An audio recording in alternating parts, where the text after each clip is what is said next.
I want to give all praises, glory, and honor to Yahweh, Ba'ashem, Yahushai, Ba'ashem, Rakakwadash, and double honors to the elder apostles and the elders of Great Millstone who rule well and teach well through the Spirit, but willing that they continue to endure and be sincere. A mighty shalom to the hopeful elect in the same Spirit, teaching His word and believing in His word, Lord willing that you continue to endure and be sincere in the same Spirit. And shalom to the Akwat Yam that are believers of this faith and His truth, Lord willing that you continue to pursue your lot, which is being a loving and silent and virtuous wife. And Lord willing to most have mercy on the other brothers and sisters that's not in the faith. The title of this lesson today is We Are Led Through Difficult Paths. Wisdom has always been there with us, especially for the ones that's called to endure this difficult path, right? Even you wicked. The Lord is always observing His creation, especially the children of Israel, the elect or the non-elect, right? But the elect was made to make it through this difficult path, right? So Lord willing, this is edifying and it's straight to the point. This is Sirach, chapter 4, Ecclesiasticus, the 4th chapter, verse 16 and 17. If a man commit himself unto her, talking about wisdom, he shall inherit her, and his generation shall hold her in possession. For at the first she will walk with him by crooked ways, and bring fear and dread upon him, and torment him with her discipline, until she may trust his soul and try him by her laws. Right? So, before you even came in His truth, wisdom was with you in your crooked ways. Right? When we was in the world, wisdom was there, man. The Rakak Wadash was there. Right? Wisdom was with you in your walk during that moment when you were in your crooked ways. Right? But during those crooked ways to get you to where you could be now in this faith, it brings fear, right, and dread upon you. And of course, it brings a discipline, right? This is why we're able to grow in the Lord's ministry. It says, until she may trust His soul and try Him by her laws, right? The Rakakwadash, the spirit of wisdom, has to trust you, right? For any one of us to really grow, right? And a lot of us is a prime example of that, right? Didn't just hop in this thing and know everything. We had to grow, and through the Spirit, wisdom had to trust us, just like how, in the opposite, the Lord has to trust us, right? Let me get this side one, because in order for the Lord to give you this gift, which is this wisdom, knowledge, understanding, He has to trust you with it, right? And of course, in order for us to get it, we got to trust Him. Wisdom of Solomon 3 and 9. They that put their trust in Him shall understand the truth, and such as be faithful in love shall abide with Him. For grace, which is favor and mercy, is to His saints, and He have care for His elect. Right? He cared for His elect so much that eventually when you start trusting Him, right, and even wisdom, the spirit of wisdom start trusting you, you start to grow in this thing, right? Even when you go to Wisdom of Solomon, the 6th chapter, right, discipline is a form of love, right? So let's read this again, but let's read in the G&T 16 and 19, though. It says, put your trust in wisdom. It says it's straight plain. Put your trust in wisdom, and you will possess her and pass her on to your descendants. At first, wisdom will lead you along difficult paths, right? Just like how the picture, it says, maybe your path is harder because your calling is higher, right? So we're in a difficult path because the Lord called you for a higher purpose, right? So 17 again, at first, wisdom will lead you along difficult paths. She will make you so afraid that you will think you cannot go on. And guess what? You always had that plague in your mind and your thought, man, I can't do it, man. I can't do it, man. I'm not good enough. Some of us, is just saying that in a humble way, but some of us is getting tore down, right? Let alone you might feel the Lord taking too long. You getting hit at work. Next thing you know, you can't pay your rent. So you think all things is aiming to you, and then you want to give up. But somebody that's strong in this thing is just going to be a thought, right? Because really that's just a trial.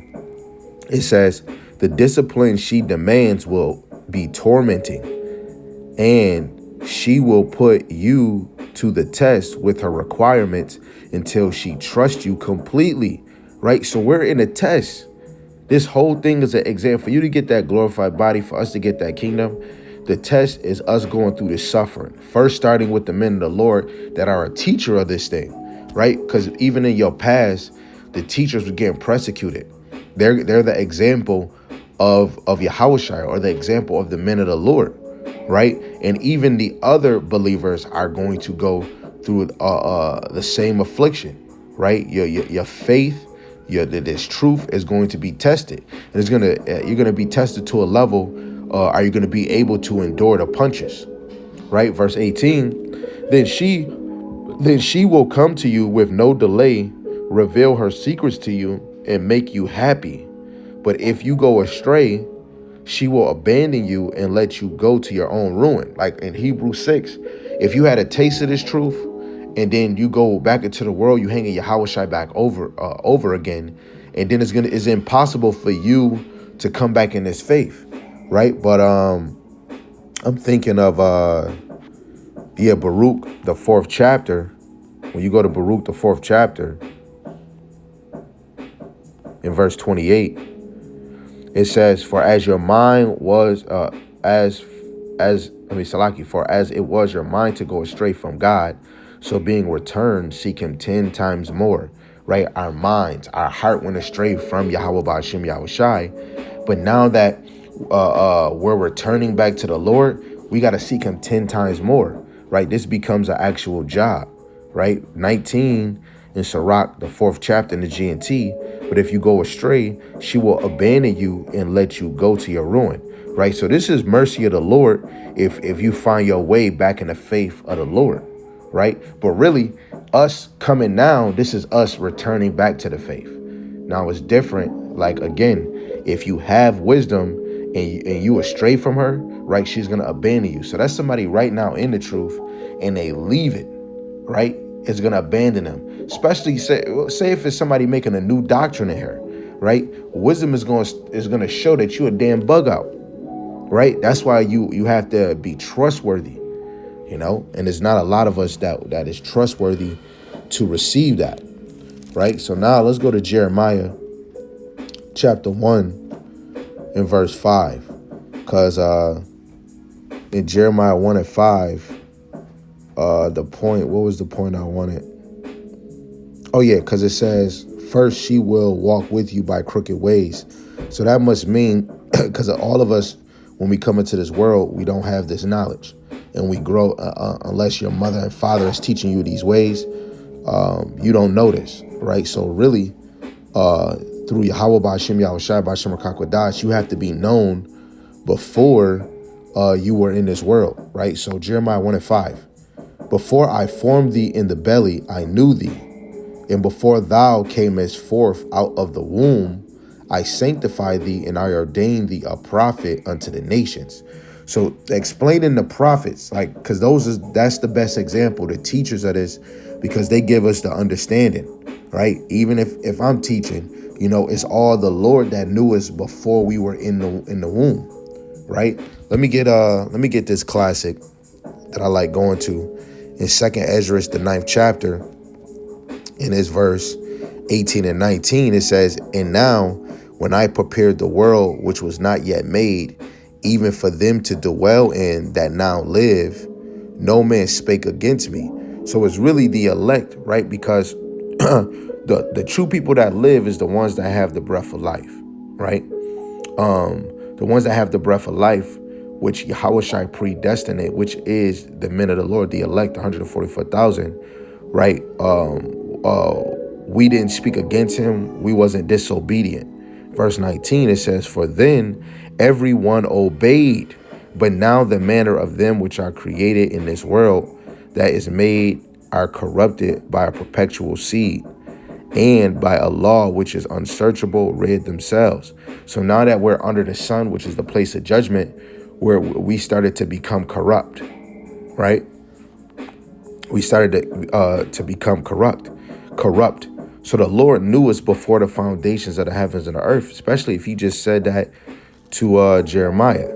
So now I'm about to go to Psalms 71, verse 5 and 6. It says, "O Lord, you alone are my hope. I trusted in you, O Lord, from childhood. Yes, you have been with me from birth.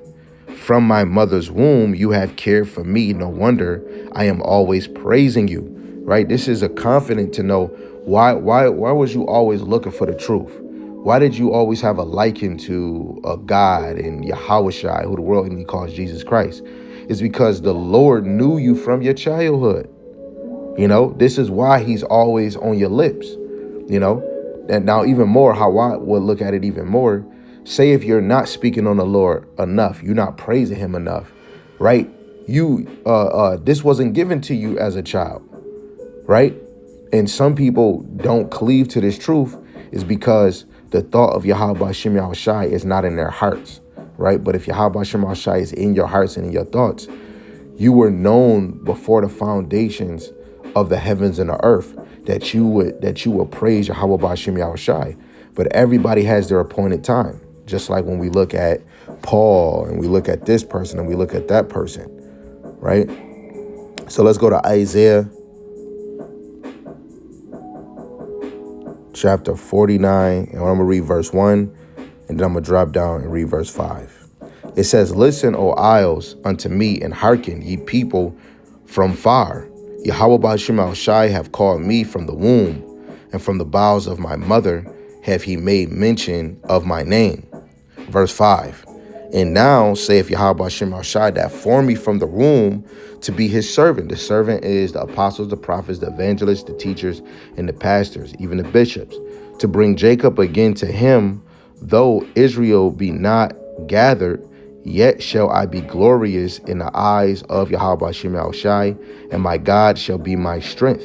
Right? Because really, when we learn these scriptures, especially from old, the Lord was always dealing with prophets, right? I just want to say, because I know a sister might watch this, you brothers always speak about the men, because the men is the important position, starting with the prophets, right? Hebrews 1:1, "God, who at sundry times in diverse manners spake in time past unto the fathers by the prophets," right? The Lord put the heavy lifting on the men, not the women, right? So the men have a difficult path. You women, you have a difficult path because you're an Israelite, plus whoever you may be, like especially if you're a woman that's a wife, or a woman going to be a wife, you take on that mantle too of this faith, right? And if you walk in the same path as your husband, it's going to be difficult for you. It's going to be difficult for your children, right? But you have to have the strength to endure, right? Let's go to Luke chapter 1 and verse 76. It says, "And thou, child, shall be called the prophet of the highest, for thou shalt go before the face of Yahweh Shem Shai, and to prepare his way." Who is this talking about? This is talking about John the Baptist, right? Because when you go up to 62, it says, you know what, let's start at 60. It says, "And his mother answered and said, Not so, but he shall be called John. And they said unto her, There is none, it is none of thy kindred that is called by thy name. And they made signs to his father how he would have him called. And he asked for a writing table and wrote, saying, His name is John. And they marveled all," right? Because of course, through the Spirit, they was told that his name was going to be called John, right? And Zacharias, John the Baptist's father, verse 67, he was prophesying. And when you read that whole thing, you can read it for yourself, going all the way through, right? And then he prophesied in verse 76, he says, "And thou, child, shall be called the prophet of the highest, for thou shalt go before the face of the Lord to prepare his way. Right? That's going into John the Baptist, right? And let's prove that. Let's go to Matthew, the 3rd chapter, verse 3. It says, for this is he that was spoken of by the prophet Isaiah, saying, the voice of one crying in the wilderness, prepare ye the way for the Lord, make his path straight. And the same John had his raiment of camel's hair and leathern girdle about his loins, and his meat was locusts and wild honey. Right? This was talking about John the Baptist. He was known before he even got in the womb, because they just quoted Isaiah. Right? Let's go into the blue letter. Let's go into the blue letter. Let's prove that point too.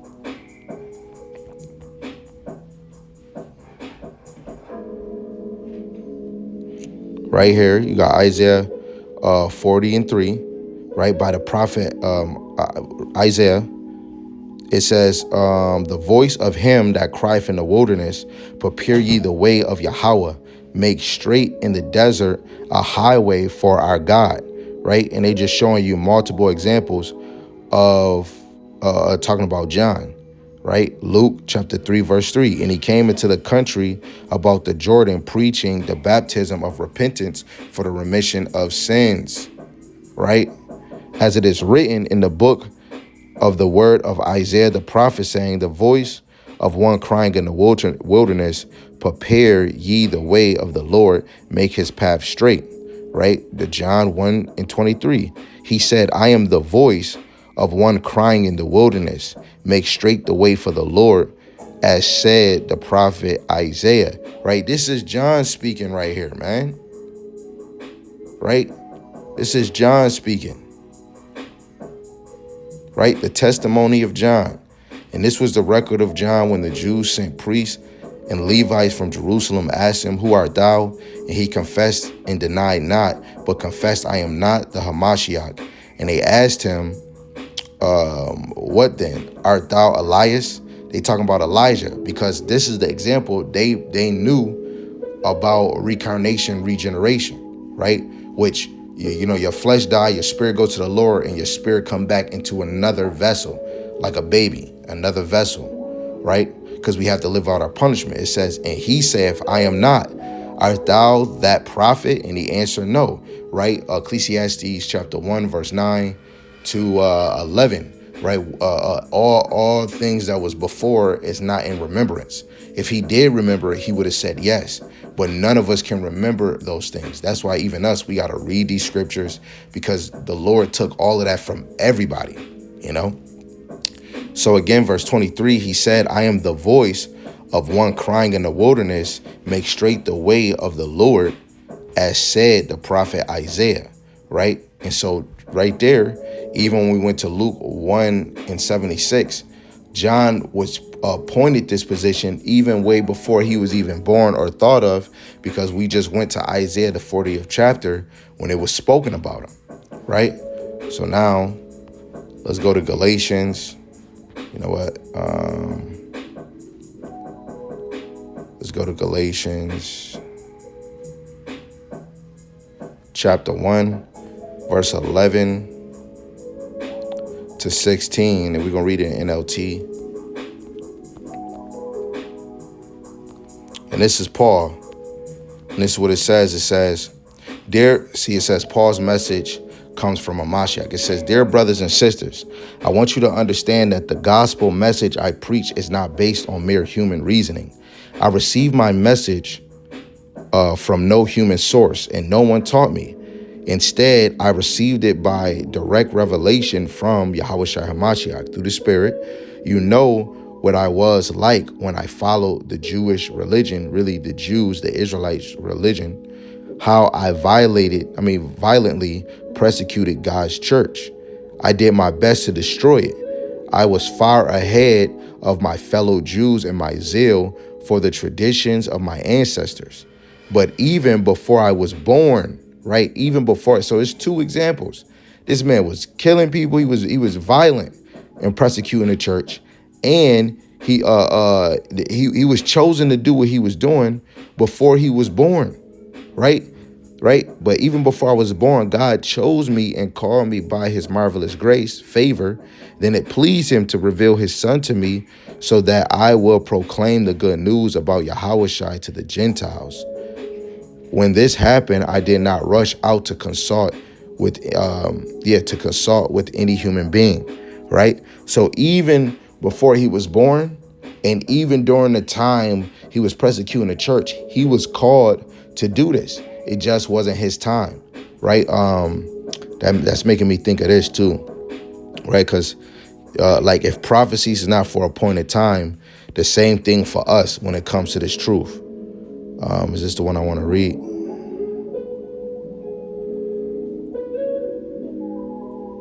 Right, okay, this is Habakkuk 2:2. Then Yahweh said to me, write my answer plainly on the tablets, so that a runner can carry the correct message to others.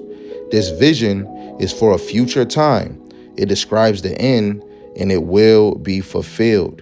If it seems slow in coming, wait patiently, for it will surely take place. It will not be delayed. And this is going into a prophecy, right? The doctrine of the Lord, everything that's said that's going to happen is going to happen, but it's going to happen in its time, right? So it's the same, when you're called into this, it happens at the time that it's appointed, right? Like reading verse 3 again, but I'm going to read it in the G&T. It says, put it in writing because it is not yet time for it to come true. But the time is coming quickly, and what I show you will come true. It may seem slow in coming, but wait for it. It will certainly take place. It will not be delayed, right? So even for the time of the prophecy that was even spoken through Isaiah about, this gospel was going to be taught to the Gentiles, or it was going to be a light to the Gentiles. It wasn't for that time. It wasn't even the time yet in the time of Yahushua until the apostles got established, when Yahushua got glorified and he went up to the Father, and Yahushua sent down the Rakak Wadash, and then Peter doing his thing, and then eventually Saul get developed into Paul, and then now Yahweh by Shem Yahushua was sending him out to bring forth the gospel to the Gentiles, right? Everything is for its appointed time, right? So now let's go to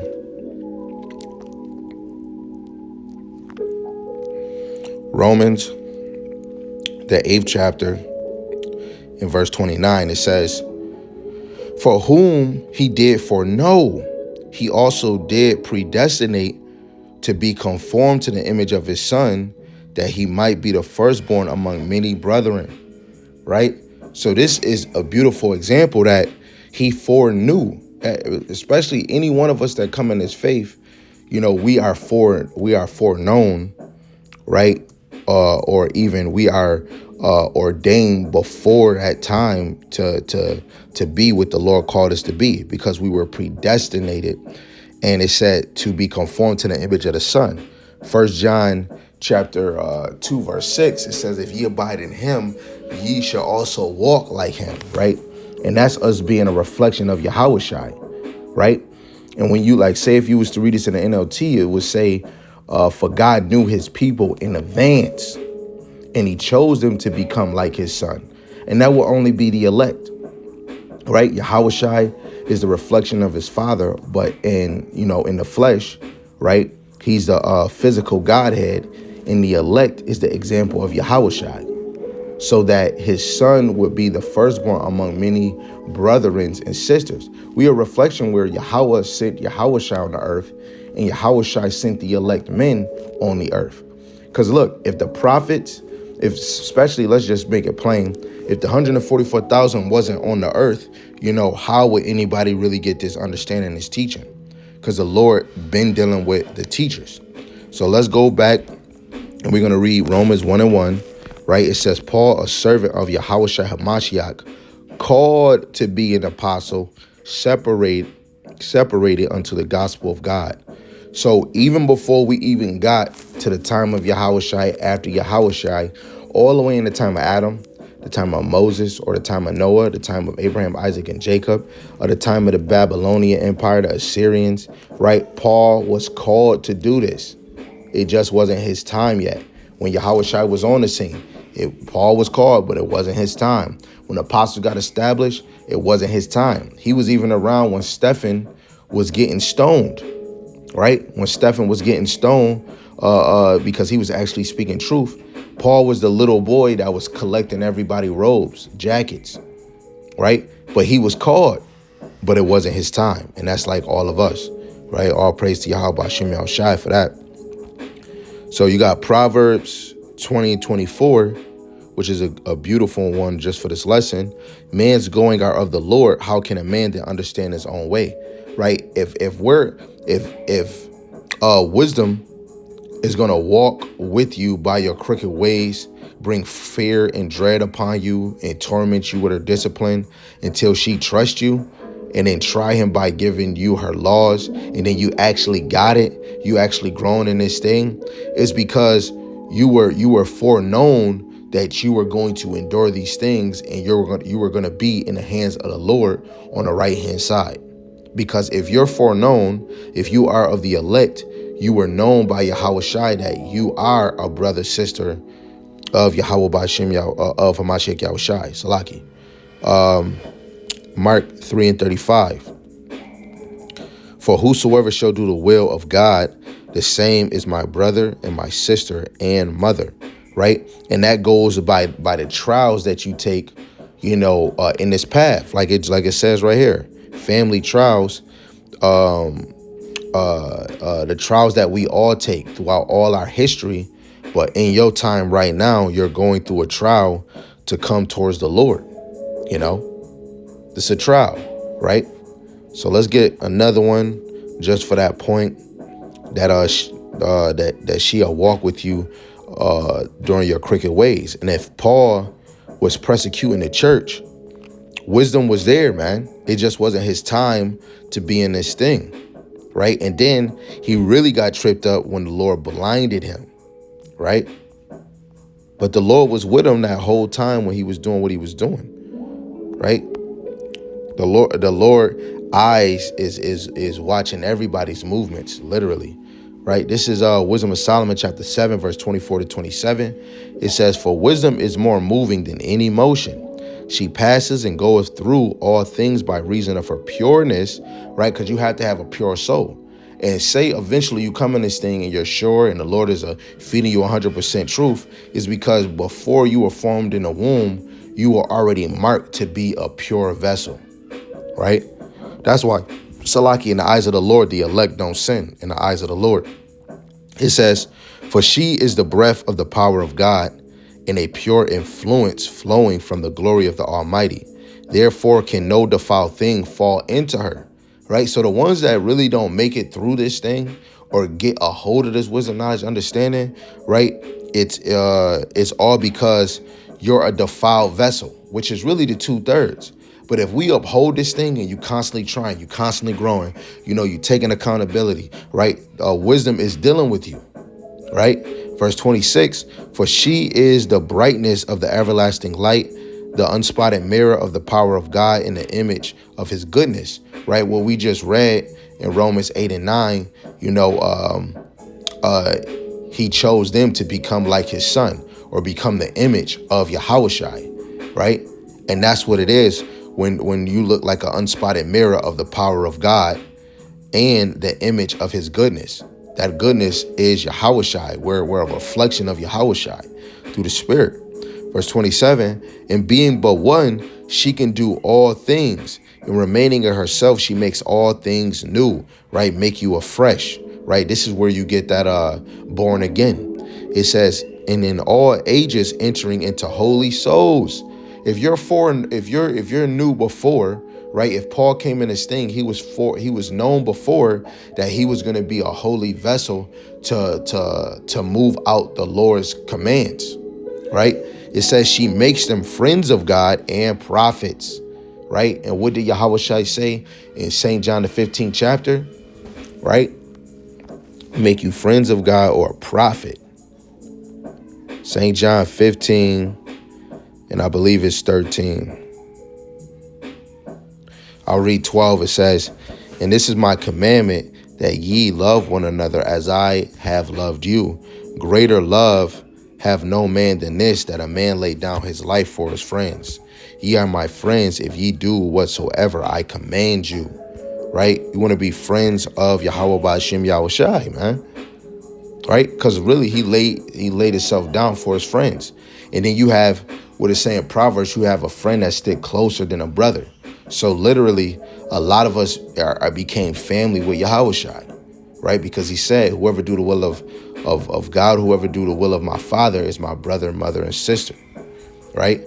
So now I'm going to just bring out a few on the point of wisdom bring fear and dread upon him and torment him with her discipline until she may trust you, right? So let's see what we can get. Let's go to James chapter 1, verse 2-4. My brethren, count it all joy when ye fall into diverse temptation. Knowing this, right? He said, count it all joy when ye fall into diverse temptations. Knowing this, that the trying of your faith worketh patience.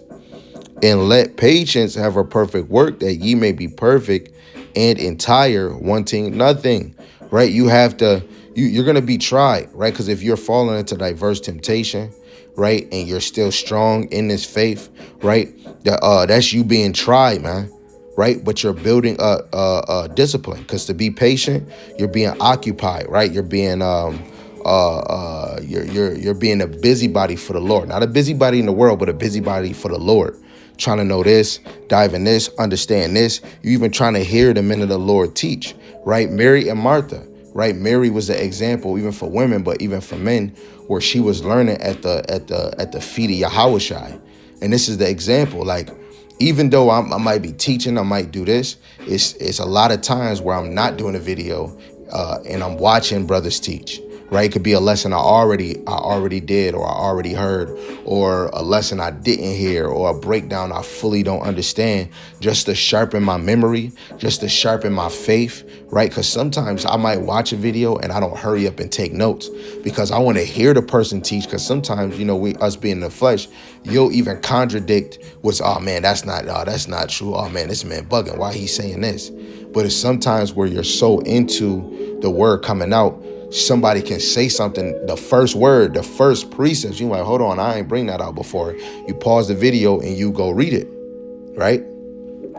So really in this trial, we're being moving for the Lord.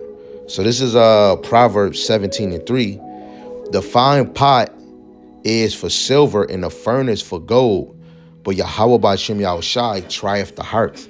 So the Lord is trying our minds, right? Because everything that you do, you thinking, you moving your left side, your right side. The right side of your brain controls the left side. The left side of your brain controls the right. Every movement that we make on this side comes from your brain, right? And the things that we do to heart comes from your brain. Like, to really be in this truth, to be dedicated, to move for the Lord, it has to be your heart, right?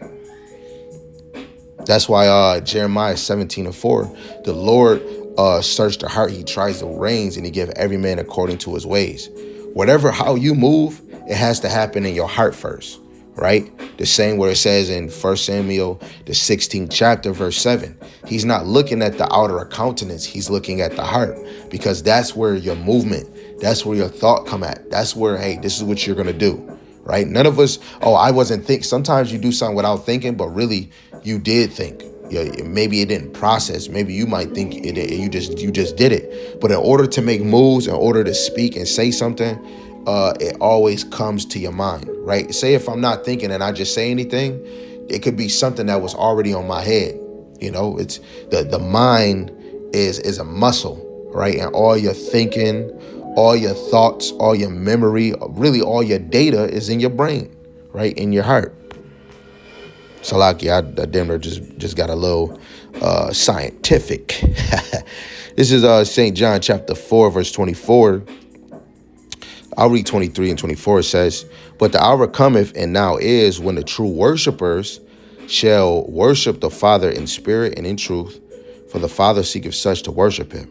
God is a spirit, and they that worship him must worship him in spirit and in truth, right? Spirit as being the Rakak Kodash that is sent by Hamashiach Yahushai. This is another reason why you're fully not in this if you don't really got the Rakak Kodash. And brothers got different levels, you know. Some brothers just only deal with the milk, and they might not even understand the prophecies, don't go into it. They might have a little small spirit, but you want to have that 100% spirit where you don't teach a lie, let alone you're sharpening your sword daily and in truth. That one truth is Yahushai, because Yahushai is the truth, the way, and the life. And the truth is really the word, right? So in order to worship the Lord, it has to be through the Rakak Kodash and his word. Like the word has to be abiding in you, right? When you wake up, you praying to the Lord. I'm always using the brothers as an example because, you know, that's a top example, right?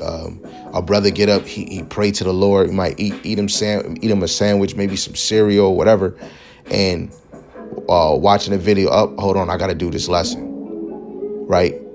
Through truth, let alone it's not just only just doing a video, just do a video. It's not just for your sake. You're doing it for the elect's sake. You're doing it for the other believers. You're doing it for the ones that's searching and don't understand. You know, that's a true worshiper. Because to be in a Rakak Kodash, especially as a man, you're feeding a sheep. Some people think, oh, I'm in a Rakak Kodash, so I'm about to go to work, and that's just the end all. We got to be doing something of Yahweh B'Shem Yahushai to be in a Rakak Kodash. Even reading. You know, you in the spirit when you soaking it in, you ignoring what's going around, you taking notes, you sharpening, and you're sharpening your heart on what's going on. You're sharpening your faith, right? And we get tried too, because your mind, sometimes you'll read something and you can't comprehend it. And then sometimes it comes to like, you know what, I got to go watch a brother break this down. But then you have moments where you're in the flesh. Some people do, oh, I'm not about to watch somebody teach this word. I'm not about to learn by man. You're not really of this faith, because even reading the Bible, you're learning what a man said through the Rakak Kodash. The Spirit got on him to say these things, you know. So 1 Peter chapter 4, verse 12 to 14. Beloved, think it not strange concerning the fiery trials, which is to try you. These are fiery trials, as though some strange things happen to you, right? You'll come in this truth, and then you'll think about your man. I was in foster care, and now I'm in this truth. There's a lot of strange things that happen to us on this side, right? A lot. Even outside of what you go through, you got a trial of being in captivity, you know? It says, but rejoice inasmuch as ye are partakers of a Mashiach suffering, that when his glory shall be revealed, ye may be glad also with exceeding joy. If we be reproached for the name of Hamashiach, happy are we. For the spirit of glory and of God resteth upon you. On their part, he is evil spoken of, but on your part, he is glorified, right? And if the Lord is glorified on your part, guess what? The Lord is going to fight for you, right? Let's get that. Because that's what comes with this trial. You have to strive for the Lord. And if death is one of those things, you gotta either not really duck, but you might have to take that in. Guess what? Sirach 4:28, strive for the truth until death, and Yahweh Shema Shai shall fight for thee. Right? Some of us is gonna taste death just for this ministry. But Yahweh Shema Shai in the end is gonna fight for you, because you fight for this truth. Guess what? When that time comes, Yahweh Shai is coming back, and he not coming back for just for his. Yes, he coming back for his own. I mean, for himself. And for you know, the disrespect unto his father, right? But even more, he's coming back to put vengeance for his servants, right? And for his believers. Let me get that one too. This is a prophecy for the future that's actually coming. Lord willing, we are of that number. This is Revelations chapter 18. And I'll read 19 and 20, but 20 to point. It says, and when they cast dust on their heads and cry weeping and wailing, saying, at last, that great city wherein were made rich, all that had ships in the sea by reason of her costliness, for in 1 hour she is made desolate. Rejoice over her, thou heaven, and ye holy apostles and prophets, for God have avenged you on her, right? So the Lord is avenging the apostles and the prophets. Now, just because it didn't say women and children, you are part of the elect too. But it's all about the men, the 144,000 and the other men too, but it's all about the men. Because the Lord put it on their spirit to do his work, right? The work that he commanded them to do. Yahushua had to come and speak the commands that the Heavenly Father told him. Deuteronomy chapter 18, verse 15, 18, 19. And you got another one in the gospel where Yahushua explains it. He had to come and speak the commands of what his father told him. And Yahushua was giving us the gospel, let alone we got the Old Testament. So now we know what's in the law, the Psalms, and the prophets, and even in the gospel and epistles, right? That we supposed to teach this word. Let alone when you grow in the faith and the Lord gives you more understanding, you're going to start teaching prophecies, right? Going into the parables, right? Giving people the understanding that that's an earthly story, but it's a heavenly matter, right? You're going to somewhat, to the best of your ability, explain the kingdom, right? In certain aspects, the things that the Lord have given us, we can give enough, which is in the scriptures, right? And this is the men of the Lord main duty, right? So for you women that might be that's connected to one of the men of the Lord, you might be his wife. Guess what? This is a difficult path for you too, right? Because now you are a shadow or reflection of your husband. If he gets afflicted, guess what? That affliction is on you too. Now, some of you single women, when shit really hit the fan, the Lord is going to move you like he did all these other men. If Paul was persecuting the church and then eventually now he became one of the men of the Lord, he was already known. So whatever, you could be single, you could be independent, and the Lord have mercy on you, and he bring you across one of the men of the Lord. It doesn't matter what level, what rank you might think he is, wherever you're brought, and you actually sincere and faithful in this thing, is because the Lord knew you. That's why he brought you in that direction, right? So all praises to Yahweh Shema Shai, that's always making the way clear for us, right? So let's get this last one, and then I'm gonna let you guys go. This is 2nd Ezra, the 7th chapter, and verse 3 to 14. It says, "And I said, Speak, O my God. Then said he unto me, The sea is set in a wide place, that it might be deep and great. And put the case, the entrance, Salaki, but put the case, the entrance were narrow and like a river, who then could go into the sea to look upon it and to rule it? If he went not through the narrow, how could he come into the broad?" Right? We can't get into the broad. Really, we can't get into the kingdom unless we go through the narrow. "There is also another thing. A city is builded and set upon a broad field, and is full of all good things. The entrance thereof is narrow, and is set in a dangerous place to fall, like as if there were a fire on the right hand, and on the left a deep water." Right? This is very hard to enter, right? This is very hard to enter, right? Luke 13:24. "Strive to enter into the straight gate, for many, I say unto you, will seek to enter in, and shall not be able." Right? They're not going to be able to find it, right? Because this is only for the ones through the spirit that the Lord put in your spirit to endure, right? He says, "Those that endure to the end, the same shall be saved." It's only a few, starting with the men down to the women. If you elect women that make it, is because the Lord put something in your spirit to be able to endure, right? And some of them is in the spirit world, and some of them is actually on earth, right? Verse 8, it says, "In one only path between them both, even between the fire and the water, so small that there could but one man go there at once.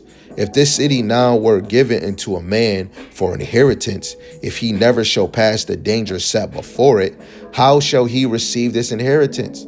So if you don't go through that dangerous path, how are you going to receive the inheritance? The inheritance is the land that he promised the children of Israel, let alone that glorious body to be just like Yahushua, right? The mansions that's above the firmament that Yahushua said he went to go prepare a place, right? And so on and so on. That comes with it. Verse 10, "And I said, It's so, Lord. Then said he unto me, Even so also is Israel's portion. Because of their sake I made the world." Right? That is 2nd Ezra chapter 6, verse 55, when Ezra said, let me see if they'll give it to me. Okay. I'll come back to that. So 2 Ezra 6:55, all this have I spoken before thee, O Lord, because thou madest the world for our sakes. Ezra is speaking about the chosen, which Ezra is an Israelite. So he's speaking about his people, that the Lord made the world for their sakes. Now 2 Ezra 7:11 again, but for their sakes I made the world. And we just seen verse 10, Israel portion. And when Adam transgressed my statute, then was decree that now is done. Then were the entrance of this world made narrow, full of sorrow and travail. They are but few and evil, full of perils, and very painful. For the entrance of the elder world were wide and sure, and brought immortal fruit. Right? I think in the GNT it says immortality. It brings immortality fruit. If then they that live labor not to enter these straight and vain things, they can never receive those that are laid up for them, right? They will not be able to receive the goods that are laid up for them. Basically, if you don't make it through, or you don't go through this path, you're not going to get the good things that is laid up for you, right? We see in Matthew 6, lay up riches that are in heaven, right? Which the Lord is going to give 100-fold to the children of Israel, starting with the men, right? When you go into Ecclesiastes, the 8th chapter, it's the 8th chapter. I'm gonna read it in NLT. I believe this is the verse, because men are going to become kings in that day, right? When you read verse 3, it says, don't try to avoid doing your duty. And don't wait. Let me start at 2. It says, obey the king since you vowed to God that you would. Don't try to avoid doing your duty, and don't stand with those who plot evil, for the king can do whatever he wants. The whole point why I brought that is that the king can do whatever he wants, right? First Ezra, the 4th chapter, I believe verse 1 down to 17, it shows you the order of the king, right? He gives decrees and orders on what to do and what you can't do. When you go to Luke, the 19th chapter, when it deals with the 10 pounds, or when you go to the talent parable, the Lord gave one 10 pounds, gave one 5, and gave another one like 3 or 2, and another one 1. And he basically told them, occupy till I come. They had to double it up. And the one that doubled the 10, he brought 20. So the Lord gave him 10 cities to rule over, right? So you got to think, Isaiah 9:6, the government is on Yahushai's shoulders. So starting with the 12 and 144,000, the 12 is going to judge the whole nation of Israel, and 144,000 is the government of Hamashiach Yahushai on earth. So we're going to be given rules and regulations, which those real rules is the law, statutes, and commandments of Yahweh Hashem Yahushai, and we're going to force those in the kingdom. Let alone we're going to be observing all the nations, because we're going to rule. Proverbs 29:2, right? Because the earth is going to rejoice when the righteous are in authority, right? So again, in order to get that kingdom that we're talking about, brothers, that we're talking about, sisters, that we're talking about, young man, or young princess, right? We are led through difficult paths. And the Rakak Wadash, if you are of the faith, has always been leading you to this moment of coming into faith, right? Because you have the left-hand side that's leading you not in this, leading you to being friends of the world, leading you to be lazy, leading you to be brutish, right? But the Rakak Wadash on the right-hand side of Yahweh Hashem Shai is leading you through crooked ways in difficult circumstances or difficult paths that you're going to be able to overcome, right? 1 Corinthians chapter 10, verse 13. The Lord would never put you through something that you cannot handle or basically overcome and find a way to escape. Our escape is this truth, right? And everything, it has an answer for everything, but you still got to go through your trial, because this word is going to keep pushing you, man. What is it? Romans 8, I believe. I think verse 18, right? This little thing right here is not even compared to the glory that's going to be revealed in Hamashiach Yahushua, right? So, Lord willing, this is edifying, and it was to the point. All praise to Yahweh, by Hashem Yahushai, by Hashem Rakak Wadash. Maybe your path is harder because your calling is higher. Shalom. Shalom.